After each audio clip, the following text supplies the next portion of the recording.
My name is Sammy and I work as the General Manager for Partakilat Wildlife Conservancy here in the Mara, bordering the Maasai community farmlands and the Mara Triangle, which is part of the Maasai Mara National Reserve. Sammy, if someone was to ask you, what does Mara Elatia mean to you? What would you say? Mara Elatia to me means a place of good neighborhood, a place of comfort. It's like a home. You have access to the community, you have access to the conservancy and wildlife. It's a place to come and connect with nature. And you've been here a few months, you've been here, and you've been in conservation for most of your life. How does that compare here at Mara Elatia? So at Mara Elatia, the beauty is that it's not a fenced camp. It's a camp where you interact with animals. There are zebras around, there are gazelles around, there are mongoose around. And so when you're at camp, you feel like you are actually right there with nature. The moment you start fencing, you lose the authenticity of conservation. When a tourist comes here for the first time, and you mentioned there's no fencing, will they see the animals up close? Absolutely. We've got resident zebras, we've got resident eland, impalas, mongoose, baboons, just around camp. And so we sensitize the guests to enjoy the wildlife, but with caution, and we give very good briefing.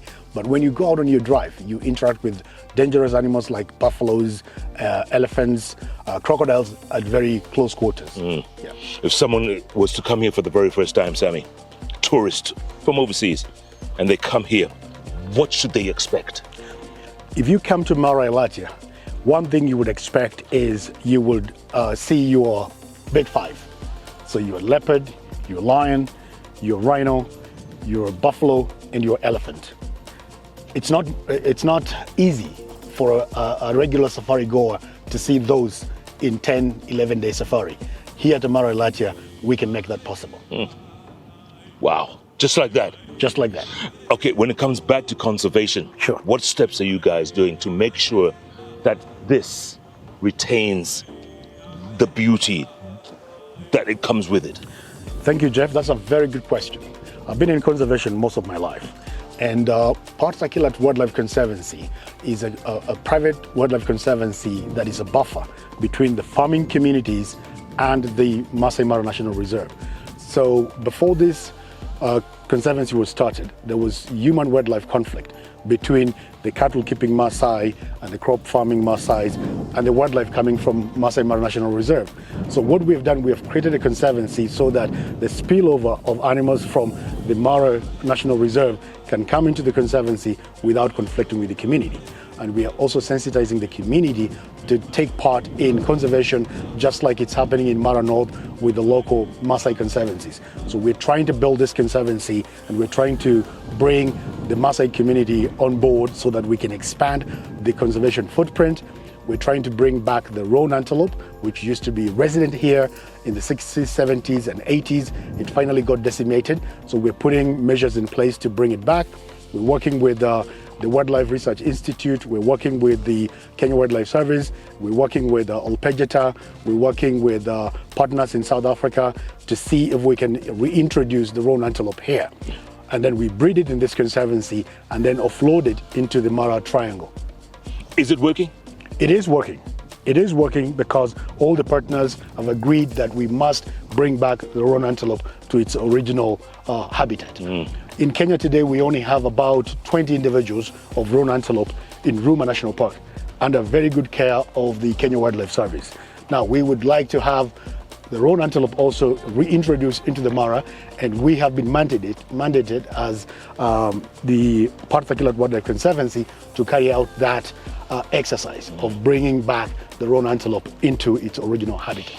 Sam, you've been in conservation all these decades, right?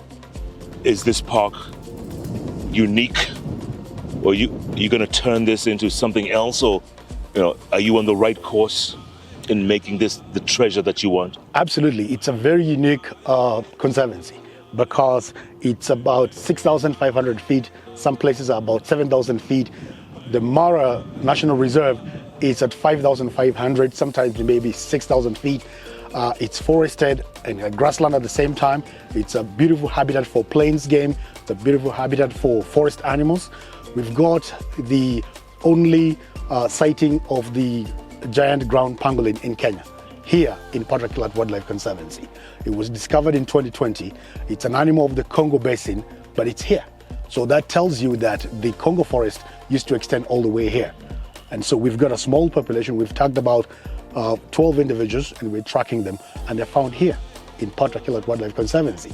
Now, if you descend 1,000 feet into the Masai Mara National Reserve, you would see the common ground pangolin, which is a quarter the size of the giant ground pangolin found up here. Wow. And again, when you're looking over the dining area and you're seeing the expanse of the Mara and beyond Tanzania, explain to folks who are going to see this video for the first time and say, wow, what a view, what a shot, what are we looking at? When you sit at the balcony, at your balcony in Mara Elatia in your tent, or at the restaurant area at Mara Elatia, what you're looking at the plain, the Great Plains of the Mara, and extending all the way to northern Serengeti.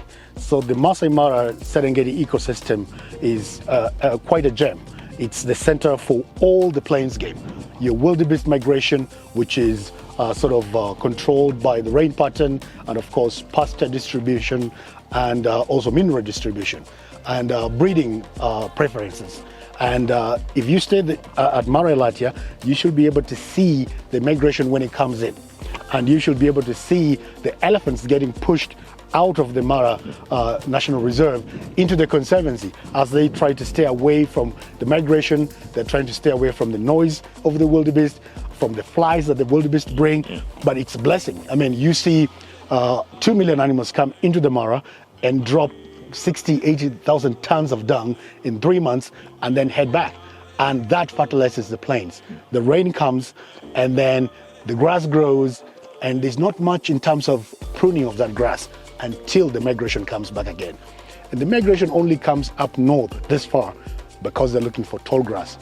So once they find the tall red oat grass, they start getting excited and they get into the breeding mode and they start breeding, and then they head south and go all the way to the Ngorongoro where they go to deliver, because it's a beautiful place with short grass where they can deliver the babies, and less babies are eaten by hyenas because it's an open grassland. So they can see predators approaching. So here is the breeding site, and down in the Ngorongoro, that's where they go to deliver. And they do this without paying attention to the international boundaries and without carrying a passport around. So basically, someone out there who wants to come to Kenya and experience what you just described, right, they can come and do that at Mara Elatia? Absolutely. At Mara Elatia, you'll be able to do your game drives within the Conservancy in the day and in the night. So we've got a night game drive where you might see night active animals. You can also go into the Masai Mara and spend a whole day there, and you can carry your packed lunch or your packed breakfast, depending on how many hours you want to be out there. And then on the third day, you can choose to go into the rhino sanctuary to track the rhinos. You can go into the farm and see what we're doing with the cattle, what we're doing with the crops, and you can take a walk, you can run in our Conservancy. We can make all that happen. So you don't have to be in the car throughout. So it's all in one package. I mean, Absolutely. So we've got plenty of activities for you to do.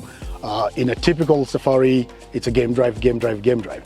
In our kind of safaris, you stay with us and we try to give you a variety of activities to do. So once you've achieved your big five, your big game drive, then the next thing is, let's do some activities at camp. Let's go see the school. Let's see the efforts we're doing at the school. Let's go to the Maasai village. Let's learn about the Maasai culture. Let's go to the greenhouse and see what we're planting, and you grab whatever veggies you want and we can prepare it for you on site, and then you've spent your day doing a lot of activities without driving around. Don't forget your favorite sport. Boom! We've got a golf simulator here. Go on. And the golf simulator is an amazing thing because it basically simulates a real golf course, and you can choose whatever golf course you want to play on. Yeah. And you can play it 9-hole, 18-hole, and you can spend the whole day there with drinks and snacks and friends and family. It's a great space to be in. And you can do a football. Absolutely. Simulated. Simulated. That must be a lot of fun. A lot of fun, buddy. A lot of fun. A lot of fun. Sammy, thanks so much for your time. We Thanks, appreciate Jeff. it, man. And thanks for good coming. luck, And we look forward to having you Absolutely. and your following. Tell your followers, you have coming. a lot of them. We're coming. Come to Mara Elatia. We're coming. Thanks, brother. Good neighbors. Good neighbors. The Mara Elatia Camp, where luxury and nature become one. Book your unforgettable experience today.